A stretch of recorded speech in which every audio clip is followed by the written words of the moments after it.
प्रणाम स्वामी जी। हाँ शिवोहम।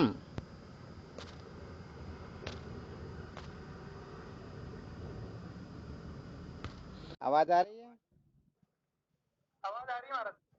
हाँ जी गुरुदेव। हाँ शिवोहम। आवाज बराबर होती है, ब्रेक होती है बार बार। अच्छा, आवाज कम हो जाती है कभी कभी।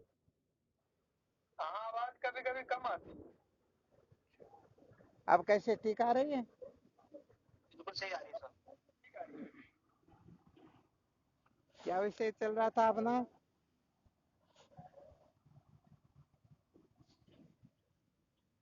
संसार को बनाए रखकर कभी भी सत्य का साक्षात्कार। संसार को बनाए रखकर कभी भी सत्य का साक्षात्कार नहीं किया जा सकता, यही विषय चल रहा था ना। जी गुरुदेव।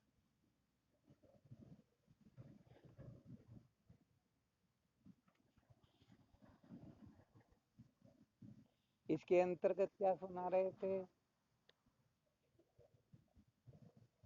कैसे पहचान की जाए कि कोई संसार को बनाए रखना चाहता है या नहीं?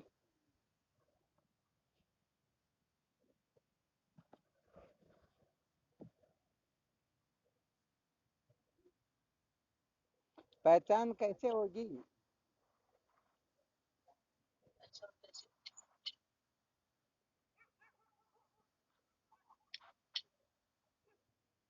आवाज नहीं आ रही क्या? हाँ जी गुरुदेव। अरे तो बोलो ना, क्या बात है? संसार को महत्व देंगे, जो मन बुद्धि इंद्रियों को महत्व देंगे। तो ये सब अपने अपने मन की सुनाते, तो इसका मतलब आपको ये पता नहीं रहता कि कल क्या सुनाया था। कल तो ये सुना रहे गुरु जी, 4 प्रकार के लोगों को सत्य का साक्षात्कार नहीं होता। उसमें पहला था कि जो चित्त के रंजन में यानी मनोरंजन में लगे रहते हैं। अच्छा, इसमें क्या और क्या विस्तार किया था? इसमें क्या था, जो दो वासना में लगे रहते हैं, जो लोगों को स्पर्श करने में तो लगे अपने रहते को हैं। इतना ही तो सुनाना था कि जो लोगों को वासना के चक्कर में पड़े हुए हैं, समझो वह संसार को बनाए रखना चाहते हैं। जी देखो भाई, थोड़ा अपनी बुद्धि को एकाग्र करो, नियंत्रित करो, अंतर्मुख करो। ये सदा ध्यान रखना चाहिए। कल जिस जगह सुना रहे थे वहीं से तो आज प्रारंभ करेंगे ना। जी। हाँ, हालांकि भले आप जो कुछ भी बोलते हो गलत नहीं है, परंतु मर्यादा से बोलोगे तो बात कुछ और होगी। इसका मतलब आप ध्यान दे करके सुन रहे हो, वरना तो कुछ भी बोल दो ना, गलत तो होगा ही नहीं ना वैसे।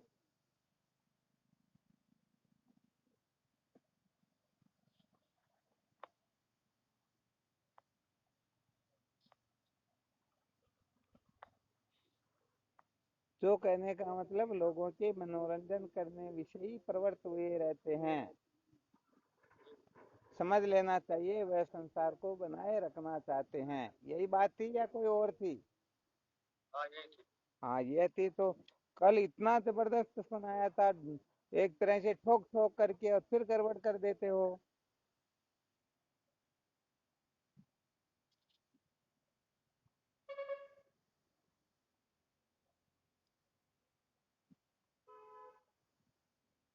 तो जो लोग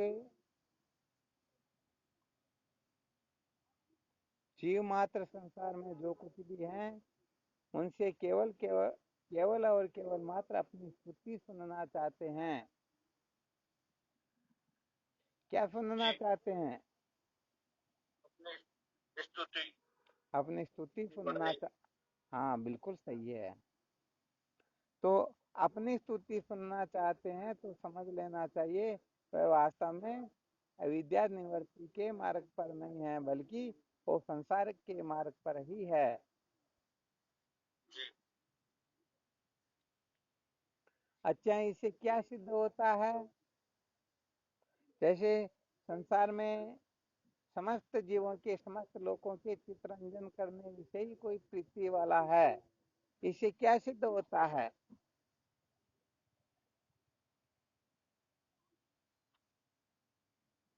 इससे सिद्ध होता है जो अनात्म तत्व को महत्व देता है। क्या बात, बहुत बहुत धन्यवाद। अर्थात वह केवल और केवल मात्र देह को ही महत्व देता है, अनात्म पदार्थों को ही महत्व देता है।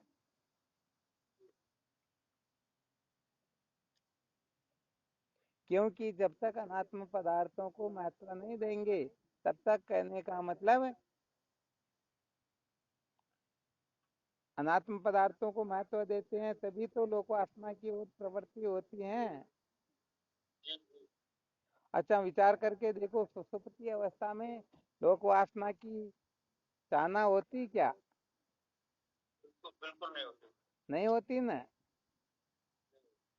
तो यहाँ पर कुल मिलाकर के अनात्म पदार्थों में जो अपना अभिनिवेश है, अनात्म पदार्थों के प्रति जो सत्यत्व, प्रियत्व और मनित्व बुद्धि जो है, ये बुद्धि ही, ये अविवेक ही हमें लोक वासना की ओर प्रवृत्त करता है।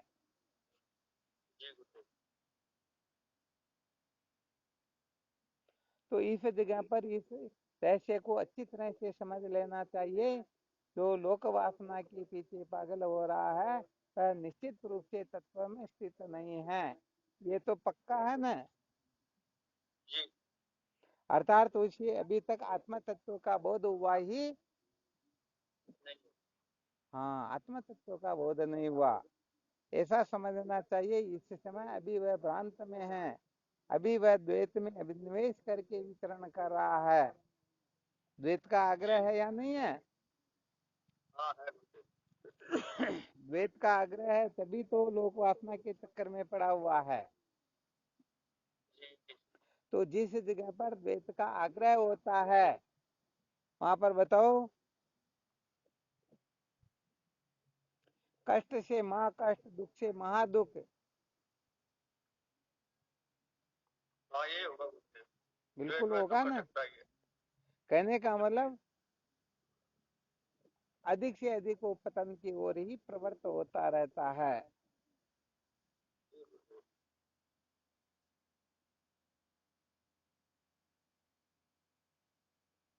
तो इसका मूल क्या बताया? द्वैत का जो आग्रह होता है, द्वैत का आग्रह ही हमें लोक वासना की ओर प्रवृत्त कर देता है। यहाँ पर ऐसा समझ लेना चाहिए, द्वैत का जो आग्रह है वह द्वैत सत्यत्व बुद्धि वाला होता है। जब द्वैत में सत्यत्व बुद्धि होती है तभी लोक वासना की ओर प्रवृत्ति होती है। और यदि द्वैत के मिथ्यात्व का निश्चय हो जाए तो बताओ फिर प्रवृत्ति होगी क्या? बिल्कुल नहीं होगी। हाँ, बिल्कुल नहीं होगी फिर तो।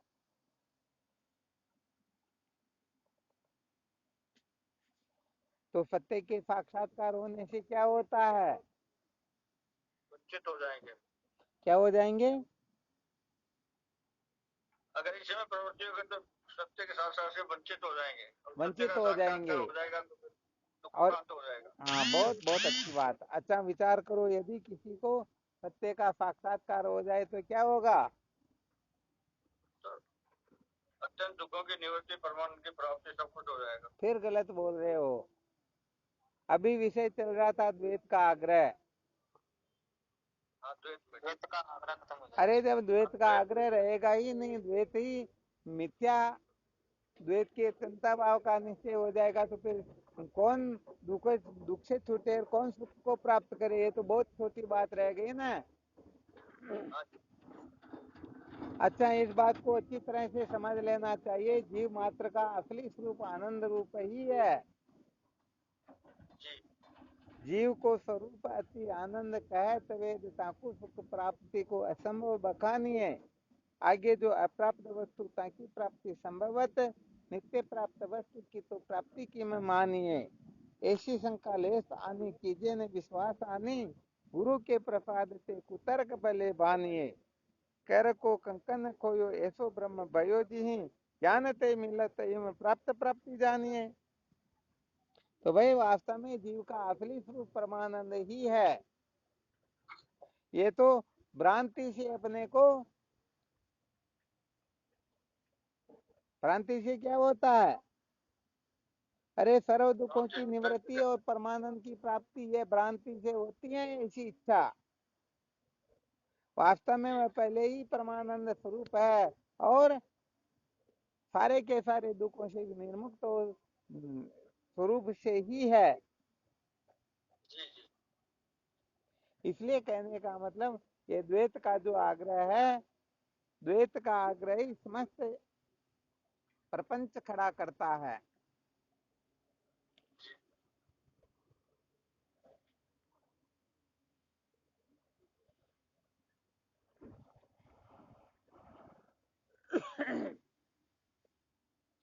तो क्या करना होता है?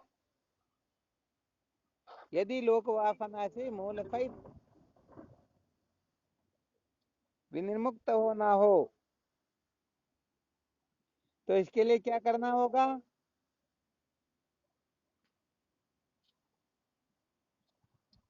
द्वैत को मिटाना होगा। द्वैत को मिटाना होगा, इसका मतलब द्वैत वास्तव में होता है। द्वैत की जो भ्रमणा और भ्रमणा को मिटाना। हाँ, ऐसा बोलेगा तो अर्थात द्वैत के तृतीयता भाव का निश्चय करना है, द्वैत के मिथ्यात्व का निश्चय करना है। यदि हम द्वैत को मिटाएंगे तो पहले जैसे हुआ वापस फिर हो जाएगा। जैसे वृक्ष को काट देते हैं तो वृक्ष पुनः उदय हो जाता हाँ जी, है या नहीं? हाँ जी, हाँ जी। हाँ, तो कुल मिलाकर के वास्तव में देखो, भगवान शंकराचार्य जी महाराज के दादा गुरु कोट पदाचार्य जी महाराज मांडुक्य कारिका में लिखते हैं, पर पंचो यदि विद्यते निवर्ते न संशय। क्या बताया? प्रपंचो यदि विद्यते निवर्ते न संशय। यदि सचमुच में ये प्रपंच होता तो निश्चित रूप से निवृत्त हो जाता। बताओ, बड़े बड़े महापुरुष ब्रह्मवेता महात्मा हो गए या नहीं हुए? तो ये प्रपंच होता तो ये वास्तव में सचमुच में निवृत्त हो जाता, परंतु माया मात्र में जब द्वैतम अद्वैतम परमार्थत है, ये द्वैत तो माया मात्र है, वास्तव वास्तव में परमार्थतः अद्वैत ही है। अद्वैत जो है वह परमार्थ है। तो यहाँ पर द्वैत को मिटाना नहीं होता, वास्तव में द्वैत है ही नहीं। ये तो हमने कल्पना करके द्वैत उत्पन्न किया हुआ है, वरना वास्तव में द्वैत का चिंता भाव होता है। तो ये द्वैत के चिंता भाव का निश्चय करना यही वेदांत का सार है। द्वैत के चिंता भाव निश्चय होने के पश्चात जीव ब्रह्म को एक नहीं करना होता है।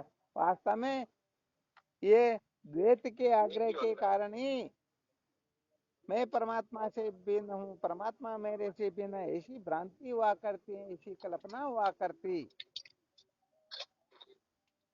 इसलिए वास्तव में देखा जाए तो जब तक द्वैत का आग्रह होता है तब तक ही लोक वासना की और प्रवृत्ति होती है, और द्वैत का आग्रह समाप्त हो जाए तो लोक वासना की आवश्यकता रहेगी ही नहीं। तो वास्तव में देखा जाए तो लोक वासना जो है केवल और केवल मात्र अज्ञानियों को ही होती है। किनको होती है? हाँ, जिन्होंने अभी तक तत्व को जाना नहीं, अथवा जिनके हृदय में विवेक उदय हुआ नहीं, अथवा जो सचमुच में साधन भजन की ओर प्रवृत्त नहीं हुए हैं, उनको ही लोक वासना की इच्छा होती है, लोक वासना की ओर प्रवृत्ति होती है। वास्तव में जो सचमुच में अविद्या के बंधन से मुक्त होने की ओर प्रस्थान कर जाता है, उनमें लोक वासना हाँ कुछ अंशों में हो सकती है, क्योंकि पूर्ण पूर्ण रूप से निवृत्ति तो तत्व साक्षात्कार होने के पश्चात ही होती है। परंतु साधक अवस्था में भी साधक अवस्था में क्या होता है?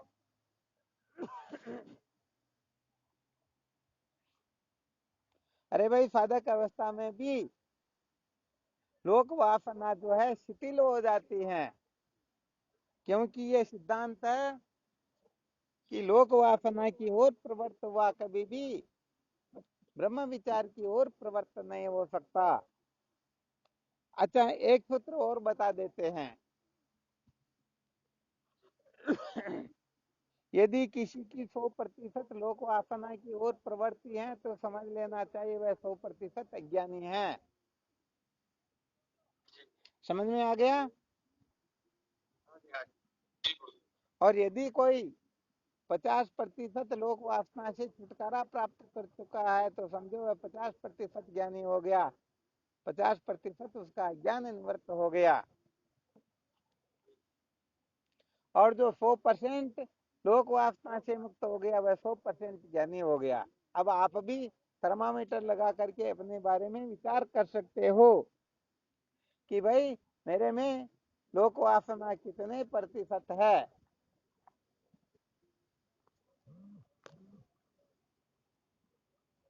आ गया समझ में? हाँ जी, हाँ जी। हाँ, तो इसके लिए मंथन करते रहना चाहिए, विचार करते रहना चाहिए कि वास्तव में हमारी जो स्वाभाविक प्रवृत्ति है, स्वाभाविक हमारा जो ढलान है, वो लोक वासना की ओर है या ब्रह्म विद्या की ओर है। अर्थात हम जो कुछ भी करते हैं इसके मूल में लोक वासना को महत्व देते हैं अथवा विद्या के बंधन से छुटकारे को महत्व देते हैं।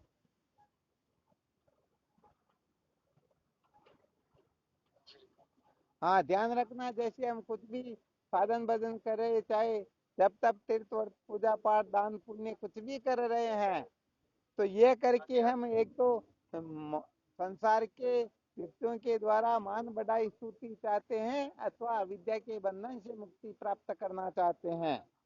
हाँ जी, हाँ जी, मूल में ये है। हाँ, ये थोड़ा विशेष है, इसको थोड़ा समझना होता है। आज दिन में किसी साधक से चर्चा चल रही थी,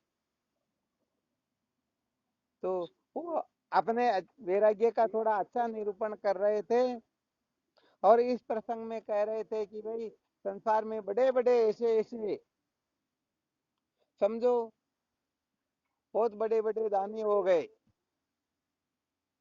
जिन्होंने, कहने का मतलब, ऐसा ऐसा दान किया जिस दान के सामने वर्तमान में कोई टिक ही नहीं पाता। तो ऐसे ऐसे दान करने वाले भी चले गए तो हमारी क्या औकात है। तो देखो, यहाँ थोड़ा रहस्य समझ लेना चाहिए। भले ही समस्त सृष्टि का दान करे, ध्यान देना अच्छी तरह से, परंतु यदि यह दान लोक वासना के लिए दिया जा रहा है तो वास्तव में कभी भी वह स्वप्न में भी अविद्या के बंधन से मुक्त नहीं हो पाएगा। अच्छी तरह से ध्यान देना। चाहे भले वो पृथ्वी जितने सोने का दान कर रहा है, परंतु मूल में लोक वासना बैठी हुई है। संसार में मेरा मान बढ़े, मेरी जय जयकार हो, सर्वत्र मेरी स्तुति हो, मेरे को ईश्वर के समान समझे, तो समझ लेना चाहिए उनका इतना बड़ा दान पुण्य भी निरर्थक हो जाता है। और यदि कोई थोड़ा बहुत भी दान करे और उस दान का फल अविद्या के बंधन से छुटकारा अथवा अंतःकरण की शुद्धि को लक्ष्य बना करके करता है, तो निश्चित रूप से उनका जो किया जा रहा है 100% सार्थक हो जाएगा। आ गया समझ में? हाँ, यहाँ पर भावना प्रदान होती है। लोक वासना के लिए भले ही आप ईश्वर के दर्शन भी क्यों न कर लो, फिर भी आप जन्म मृत्यु की श्रृंखला में भटकोगे। और यदि अविद्या के बंधन से छुटकारा अपने जीवन का लक्ष्य है, तो आपको एक बूंद भी मिल जाए, वह बूंद भी आपको ब्रह्म विद्या की ओर प्रवृत्त करवा देगा। देखो, तुलसीदास जी महाराज का निश्चय था मुझे भगवान राम के दर्शन करने, तो बूंद के द्वारा भगवान राम की प्राप्ति का विधान उनको प्राप्त हुआ या नहीं हुआ?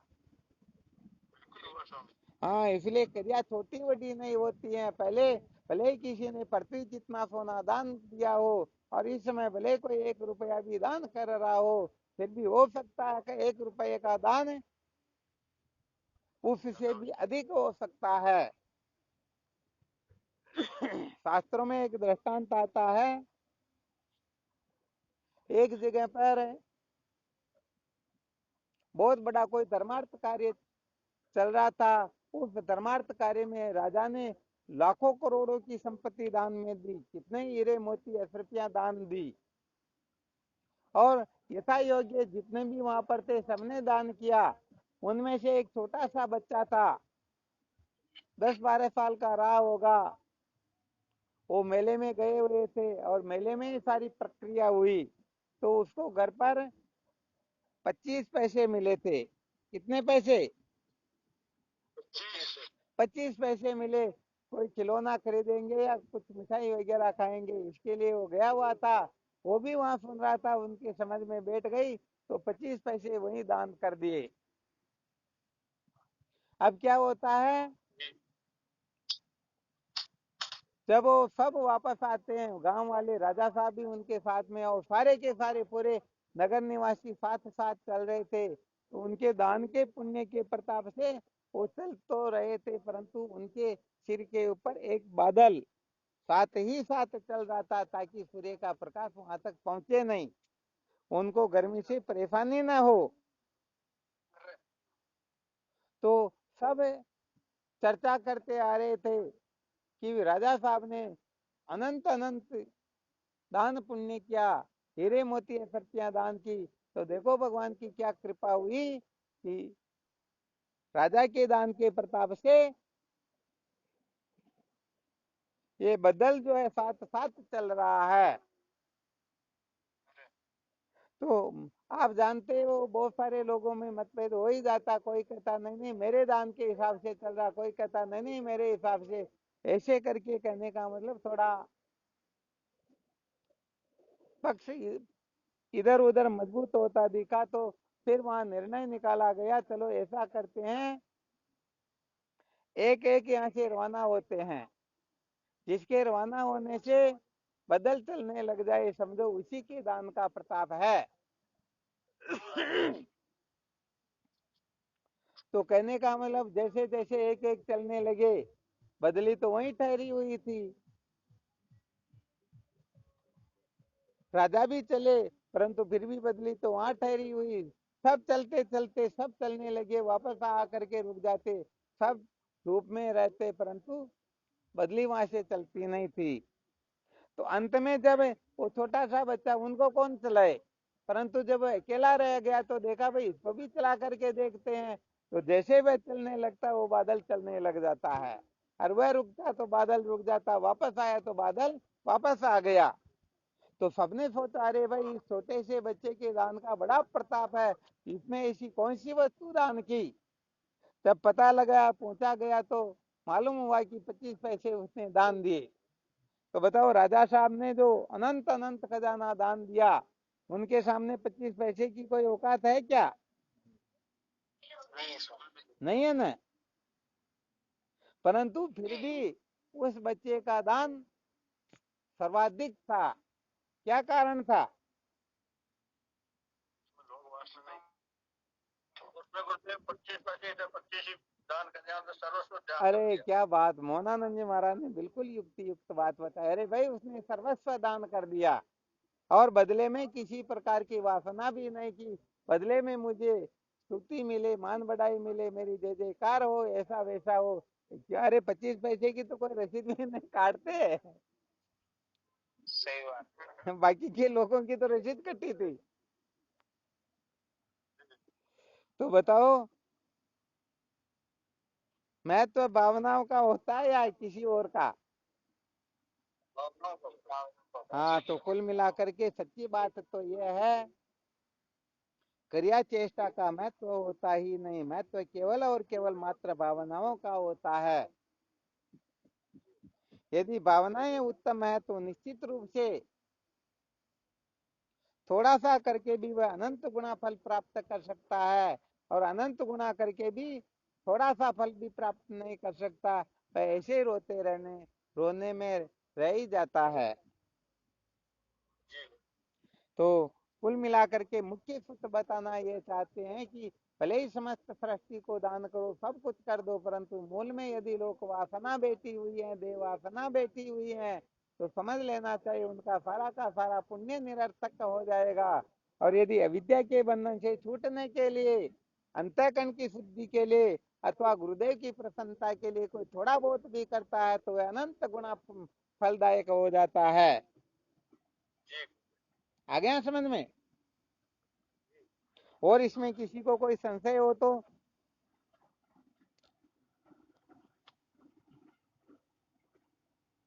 नहीं है ना संशय? नहीं स्वामी। हाँ चलो, बहुत अच्छी बात है। तो कुल मिलाकर के इसी की बात नहीं, बल्कि प्रत्येक क्रिया चेष्टा का तात्पर्य अविद्या की निवृत्ति जो बना लेते हैं तो निश्चित रूप से समझ लेना चाहिए वह अपने जीवन को धन्य बना लेंगे। और यदि लोक वासना को महत्व दे करके कुछ न कुछ करते रहेंगे तो निश्चित रूप से उनका जीवन व्यर्थ बर्बाद हो जाएगा।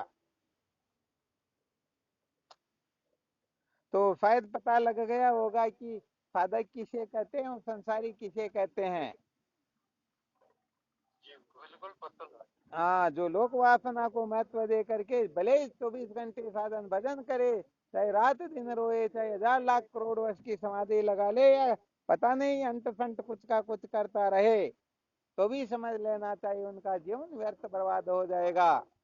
और थोड़ी बहुत भी साधना कोई करता है परंतु लक्ष्य बना करके लोक वासना को महत्व न दे करके तो बंधन से छुटकारे के लिए करता है, समझ लेना चाहिए देर सवेर उनका जीवन धन्य हो जाएगा। हाँ, इन सूत्रों को बहुत अच्छी तरह से समझना होता है।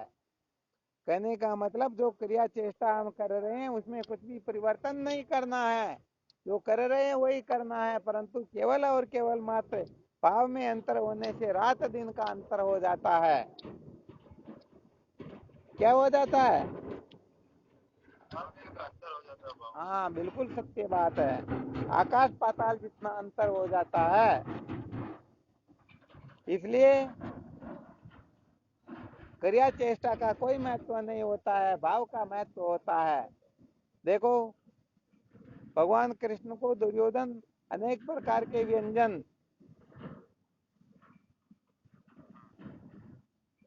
भगवान कृष्ण को आमंत्रित करते या नहीं करते हैं? हाँ, भगवान कृष्ण क्या कहते हैं कि भाई देखो, भोजन दो प्रकार का होता है, एक तो आपत्ति का होता है, विपत्ति में यदि हो तो उसे भोजन करना ही होता है, और एक जो प्रेम का होता है। आ गया समझ में? तो भगवान कहते भाई देख, आपत्ति इस समय आपत्ति मेरे में है नहीं और प्रेम तेरे में है नहीं, अब मैं कैसे तेरे यहाँ भोजन करूं। और विदुर जी के यहाँ पर जाकर के साग खा रहे हैं, केले का छिलका खा रहे हैं, तो बताओ क्रिया चेष्टा का महत्व है या भाव का?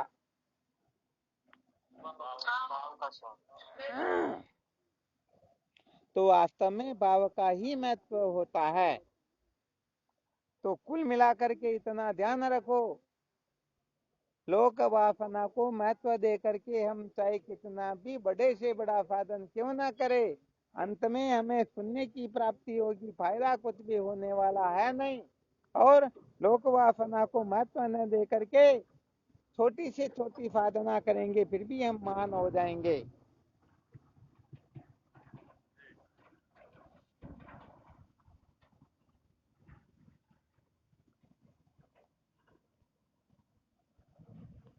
किसी को संशय?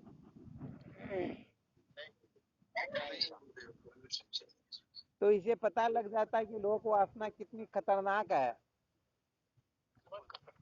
हाँ, इतनी खतरनाक है कि 1000 लाख करोड़ वर्ष की समाधि साधना, जब तब तीर्थ वर्ष पूजा पाठ सबको मिट्टी में मिला देती हैं। तो बताओ, ऐसी पिशाचिनी से अपने को बचना चाहिए या नहीं बचना चाहिए? हाँ, इसे बचना चाहिए। वास्तव में लोक वासना को जो महत्व दे देते हैं, अंत में वो कहीं के नहीं रहते हैं, वो रोने पछताने के लिए भी उनको अवसर प्राप्त नहीं होता।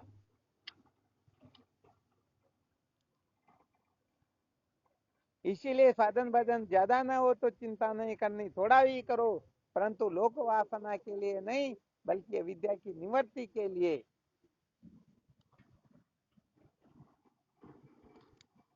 अच्छा, थोड़ा लोक वासना का और विशेष रूप से कौन वर्णन करना चाहता है? कैसे पता चले कि ये लोक वासना के लिए कर रहा है या और दूसरी प्रकार से?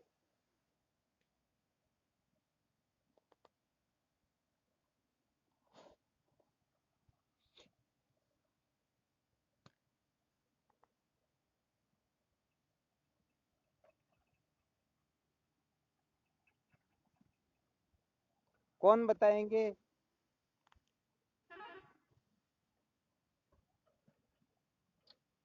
कहने का मतलब कौन लोक वासना से छुटकारे की ओर जा रहा और कौन लोक वासना की ओर जा रहा, कैसे पता करें? सबसे सरल उपाय क्या है ये लोक वासना आदि से छूटने के लिए?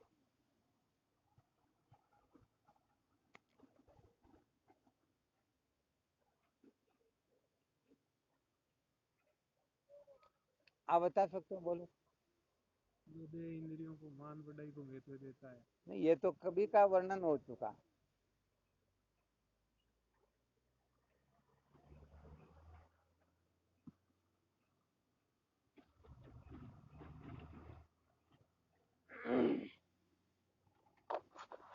स्वामी जी के चरणों में साक्षात प्रणाम। हाँ शिव, हम बोलो।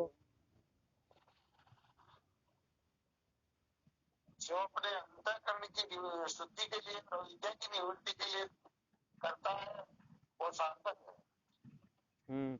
ये विषय भी चला था वैसे देखा जाए तो। अच्छा, इसमें कहने का मतलब और ऐसा सूत्र निकालना जिससे शायद इसमें ही हम लोक वासना से छुटकारा प्राप्त कर सके।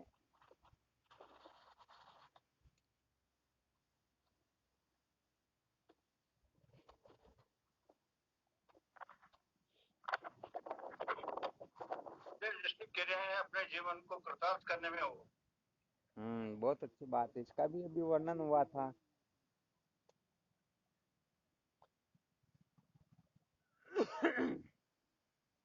कहने का मतलब जो संसार की प्रसन्नता के लिए कुछ भी करता है तो समझ लेना चाहिए वह लोक वासना को महत्व दे रहा है।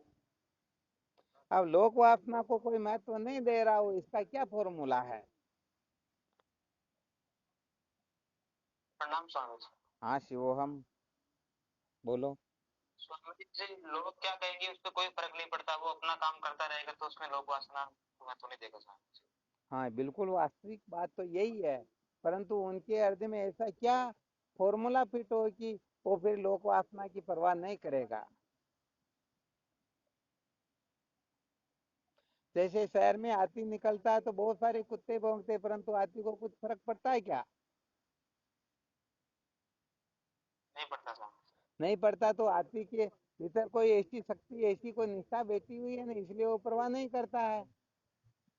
जैसे छोटा सा बच्चा माँ की गोद में बैठ करके राष्ट्रपति भी क्यों ना हो उनको भी आप कह देता या नहीं कह देता है?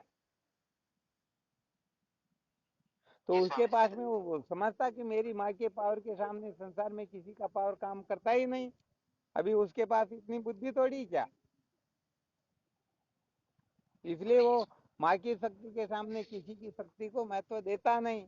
इसी प्रकार से यहाँ सूत्र बताना है, हम किसको महत्व दे कि लोक वासना सहज में ही निवर्त होने लग जाए। स्वामी जी के चरणों में कोटि कोटि प्रणाम। हाँ शिवम, बोलो। वो अंतर्मुख होने लग जाए, उठे बहिर्मुख से थोड़ा वैराग्य हो जाए, उसको अंतर्मुख हो जाए थोड़ा बहुत। हाँ नहीं, बात तो बिल्कुल अंतर्मुख होगा। जो लोक वासना से छूटने लगेगा वो तो अंतर्मुख होगा ही होगा, परंतु वो फॉर्मूला क्या है जिसे वह लोक वासना से छूट करके अंतर्मुख होने लगेगा? जो संतों को महत्व दे देता है। हैं? जो संतों को सत्संगों को गुरुओं को महत्व दे देता है वो अपना क्या बात है, देखो फैजानंद जी महाराज ने वो फॉर्मूला बता दिया, आपने सुना क्या? अरे गजब कर दिया। अरे भाई, महत्वपूर्ण बात यही, असली ब्रह्मास्त्र भी यही है। यदि इस जगह पर कोई अधिक नहीं होगा, निष्ठा नहीं करेगा, तो भले वो कहता रहे मुझे लोक वासना नहीं चाहिए, नहीं चाहिए, नहीं चाहिए, परंतु नहीं चाहते हुए भी वो लोक वासना ही चाहता है। तो यहाँ पर फॉर्मूला बताया गया, जो ईश्वर की प्रसन्नता के लिए, संतों की प्रसन्नता के लिए, गुरुदेव की प्रसन्नता के लिए ध्यान देना अच्छी तरह से, जो इनकी प्रसन्नता को महत्व दे देता है वह सहज में ही लोक वासना से मुक्त हो सकता है, अथवा कभी भी लोक वासना से स्वप्न में भी मुक्त नहीं हो सकेगा।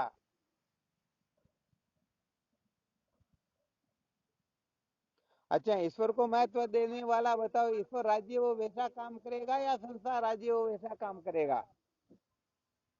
ईश्वर राज्य वैसे काम। हाँ, आपको इसके बारे में तो पहले खूब मंथन करवाया था। सबसे पहले ईश्वर की प्रसन्नता की आवश्यकता होती है, जिसे अंतःकरण के मल विक्षेप दोष की निवृत्ति हो जाए। फिर संतों की कृपा की आवश्यकता होती है, जिससे तत्व की जिज्ञासा जागृत हो जाए।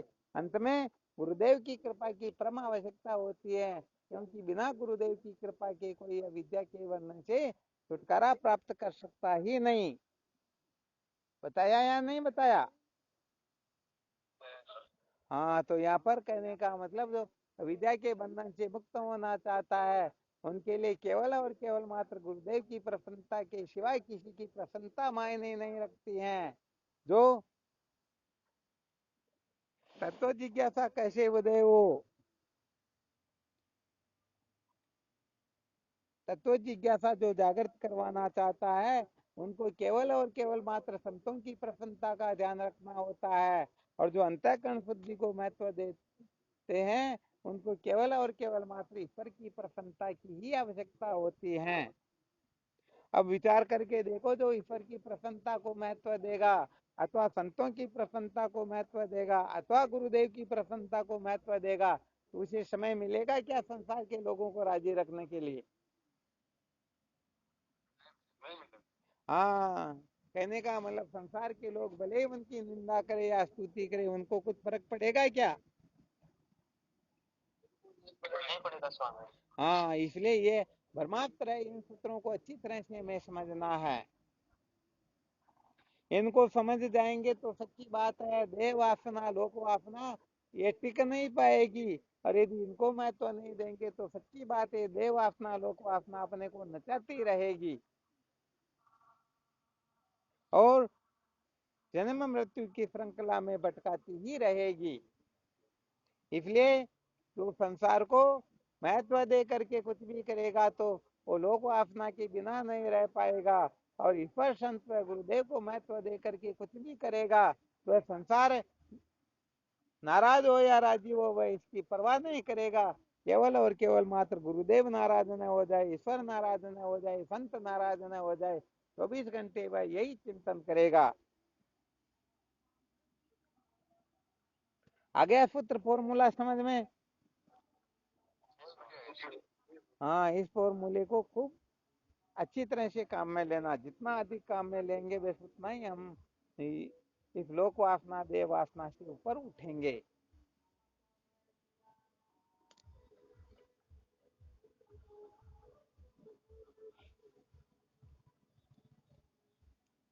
तो जो कहने का मतलब, संसार के लोगों को देखकर साधन भजन में परिवर्तन कर देते हैं, ब्रह्म विचार में परिवर्तन कर देते हैं, संतों के सानिध्य को महत्व नहीं देते हैं, समझ लेना चाहिए वह लोक वासना की ओर ही पागल हो रहे हैं। आ गया समझ में? हाँ, लोग इस समय क्या कहेंगे, अरे संतों के पास बैठे हुए संतों को प्रणाम कर रहे हैं, संतों को महत्व दे रहे, संतों के पीछे फिर रहे, लोग क्या कहेंगे? तो समझ लेना चाहिए वो केवल लोक वासना के पीछे ही पागल हैं।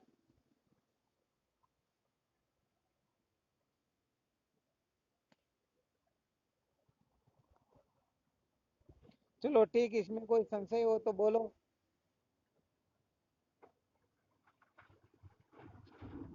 सबसे बड़ा ये रोग क्या कहेंगे लोग, ध्यान रखना, ये सूत्र बड़ा गजब का है।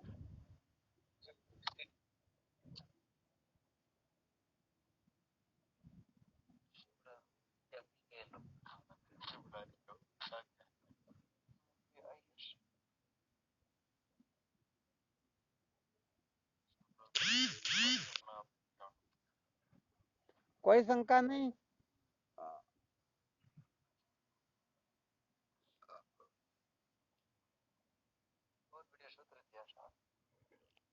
हाँ चलो, फिर बहुत अच्छी बात है।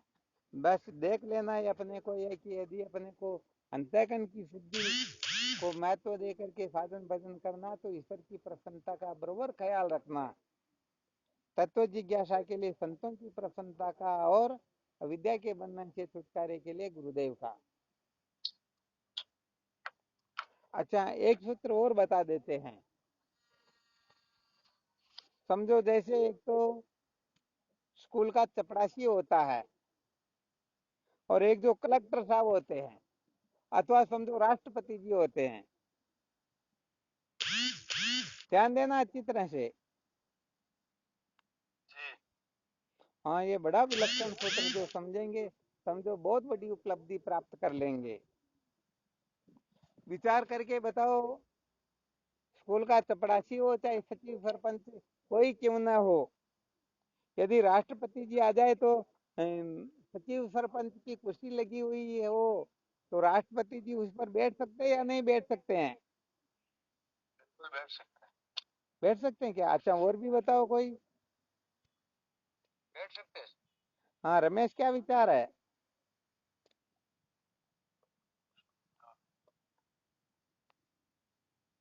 नहीं बैठेंगे शाम के कुछ। अच्छा, राष्ट्रपति जी जो है सचिव सरपंच साहब की कुर्सी पर नहीं बैठ सकेंगे, है क्या? अच्छा ये बताओ, सचिव सरपंच राष्ट्रपति की कुर्सी पर बैठ सकते हैं क्या? नहीं बैठ सकते, नहीं बैठ सकते हैं। हाँ, फिर मैं इसने थोड़ी गड़बड़ कर दी भाई। राष्ट्रपति तो अरे राष्ट्रपति तो इस संसार का कैसा भी पद वाला क्यों ना हो, सबकी कुर्सी पर बैठने का उनके पास में पावर है, परंतु राष्ट्रपति की कुर्सी पर बैठने का हर किसी के पास पावर नहीं होता है। होता है क्या? हाँ बिल्कुल सत्य बात है। तो कहने का मतलब, कलेक्टर जो होता है, कलेक्टर उनसे नीचे जितने भी पद है सबकी कुर्सी पर बैठ सकते हैं, परंतु नीचे के जितने भी पदार्थी हैं वो कलेक्टर साहब की कुर्सी पर बैठने की उनकी ताकत नहीं होती है। आ गया समझ में?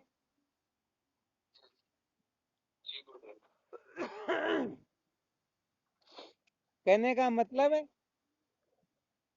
सचिव सरपंच आदि जो है इनसे कलेक्टर साहब बहुत ऊंची कक्षा वाले हैं। इनसे ऊंचे कलेक्टर है, कलेक्टर से ऊंचे मुख्यमंत्री, ऊंचे भी ऊंचे फिर राष्ट्रपति आदि। ठीक है ना? ऐसे यहाँ पर तीन तीन पदों की अभी जो चर्चा की गई ना, एक तो ईश्वर का पद, एक संतों का पद, एक गुरुदेव का पद। फर्स्ट, सबसे पहला, फर्स्ट सेकंड थर्ड कौन सा है इसमें? फर्स्ट गुरुदेव, सेकंड सेकंड राष्ट्रपति। नहीं, राष्ट्रपति का यहाँ क्या काम पड़ा आपको? अब तो ईश्वर, संत व गुरुदेव इन तीनों का विचार चल रहा है, वो तो दृष्टांत पूरा हो गया। गुरुदेव, गुरुदेव सेकंड में संत। हाँ सेकंड, और थर्ड में ईश्वर। तो इससे क्या सिद्ध हुआ? गुरुदेव जो है वो ईश्वर का काम भी कर सकते हैं, संतों का काम भी कर सकते हैं, और गुरुदेव का काम गुरुदेव तो कर ही सकते हैं। अतः सबसे अधिक किसकी प्रसन्नता की आवश्यकता होती है?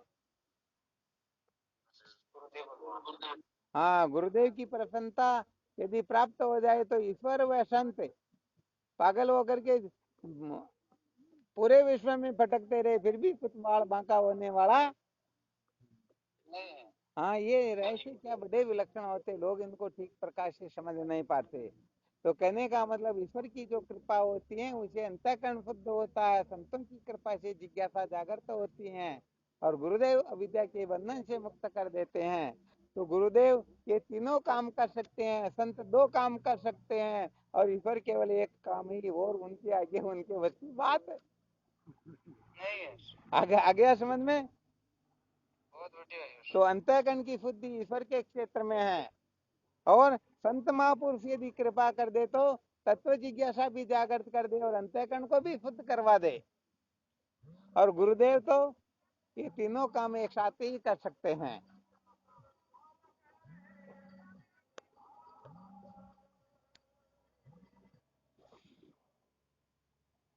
ठीक है ना? हाँ, इस सूत्र का अच्छी तरह से मंथन करना।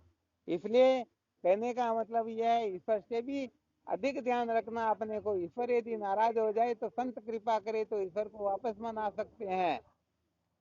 इसलिए ईश्वर की प्रसन्नता से भी संतों की प्रसन्नता का अधिक ख्याल रखना चाहिए, और ईश्वर व संतों की प्रसन्नता से भी अधिक ख्याल गुरुदेव की प्रसन्नता का रखना चाहिए, क्योंकि गुरुदेव चाहे तो संत व ईश्वर सबको मिला सकते, सबका काम भी कर सकते हैं।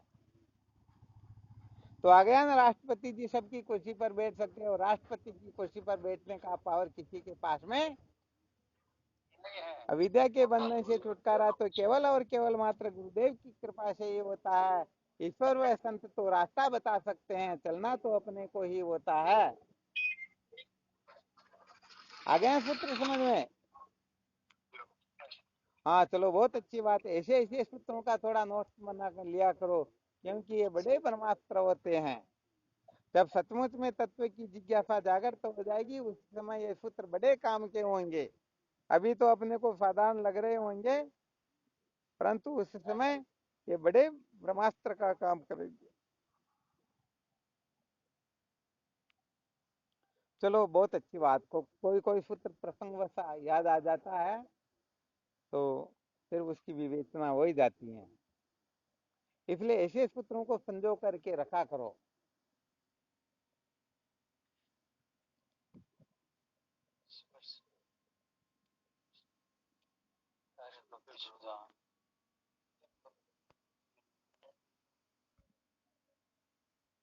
चलो, कोई शंका हो तो देख लो।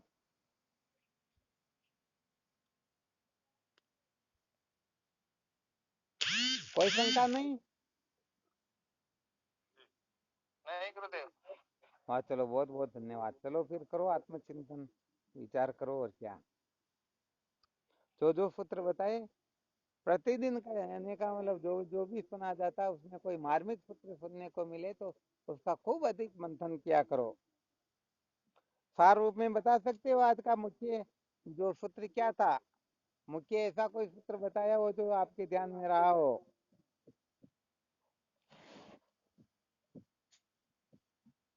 प्रसन्नता ही स्वरूप प्रिय होते हैं। परंतु अब देखना ये होगा कि गुरुदेव कैसे प्रसन्न होते हैं।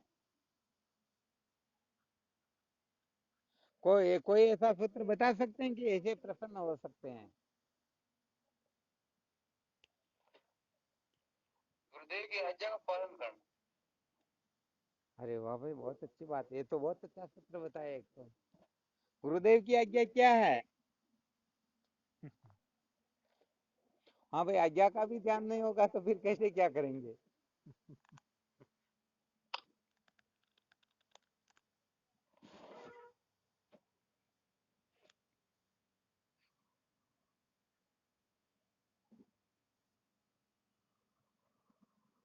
श्रुति के अनुसार अपने जीवन को बनाना, हैं? गुरुदेव के अनुकूल होना। श्रुति समृद्धि के अनुसार अपने जीवन को चलाना, गुरुदेव के अनुकूल अपने आप को बनाना। तो फिर यहाँ श्रुति स्मृति अलग हो गई, गुरुदेव अलग हो गए, फिर गड़बड़ हो गया। तो वैसे देखा जाए तो गुरुदेव तक पहुंच गए तो फिर श्रुति स्मृतियां सब शांत हो गई, फिर कुछ रहा ही नहीं। फिर तो जो कुछ है श्रुति स्मृति सब गुरुदेव ही है। हाँ बिल्कुल बोलो। अरे गुरुदेव की आज्ञा का विश्लेषण नहीं करना चाहिए, वो कहीं तो कर देता है। चलो, बहुत अच्छी बात है। चलो, ये भी अलग विषय, कभी इस पर भी विचार करेंगे। कभी इस पर भी विचार करेंगे कभी। बहुत बहुत अच्छी बात है।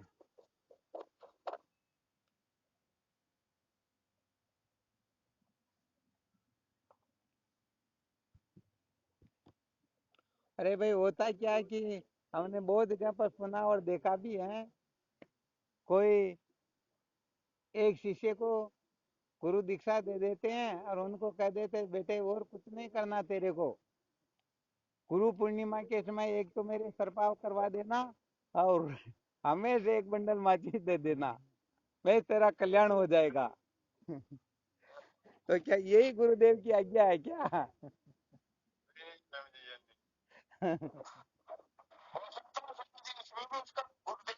अगर ब्रह्मनिष्ठ ब्रह्म सुनते हैं तो ऐसे कहेंगे कि उनकी आज्ञा हो सकता है, उसका भी मिलान होता है। हाँ, ये तो बहुत अच्छी बात। सचमुच में देखा जाए तो यदि श्रोत्रिय ब्रह्मनिष्ठ गुरुदेव है तो फिर उनके लिए कोई विधि निषेध नहीं होता। वो जैसी आज्ञा करे वैसी यदि पालना करे तो निश्चित रूप से वो कृतार्थ हो सकते हैं। परंतु श्रोत्रिय ब्रह्मनिष्ठ नहीं हो तो धर्म कर्म की कक्षा में भी पूरे नहीं समझते। संसार में भोले जीव क्या होते हैं कि देख लेते हैं कि भाई इन्होंने ऐसा कह दिया, अपने को ऐसा ही करना और कल्याण हो जाएगा। तो यहाँ पर समर्थ सदगुरु हो ना, उनकी बात अलग है, श्रोत्रिय ब्रह्मनिष्ठ महापुरुषों की बात अलग होती है। तो कुल मिलाकर के ये तो थोड़ा संकेत किया, लोग इसको ही गुरुदेव की आज्ञा समझ लेते हैं। वास्तव में मुख्य असली आज्ञा क्या है, इसको थोड़ा देखना होता है।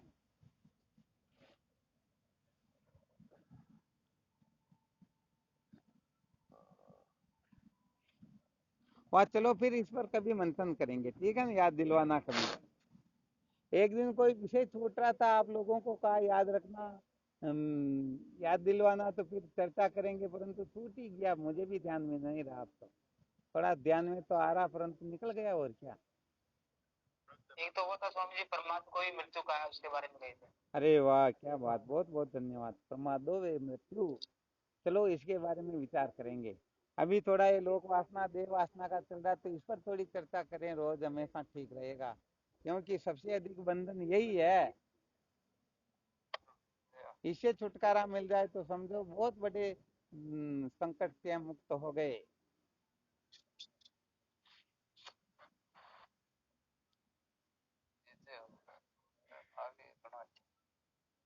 चलो करो साधन भजन, है ना। शिवोहम। प्रणाम गुरुदेव। हाँ, नमो नारायण। शिवोहम। हाँ, शिवोहम। हाँ, शिवोहम। शिवोहम। शिवोहम।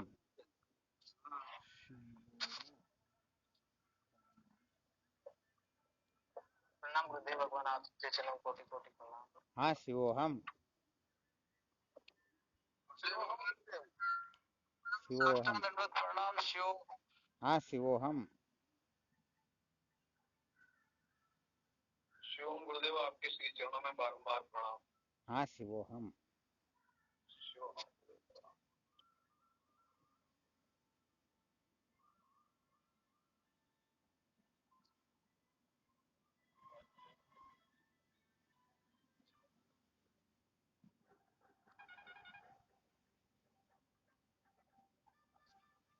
कोटि कोटि प्रणाम स्वामी जी, आपको हाँ, शिवोहम।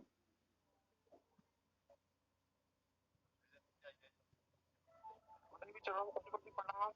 हाँ, शिवोहम। नमो नारायण। हरि ओम। अब आ जाओ गुरुदेव, निपट के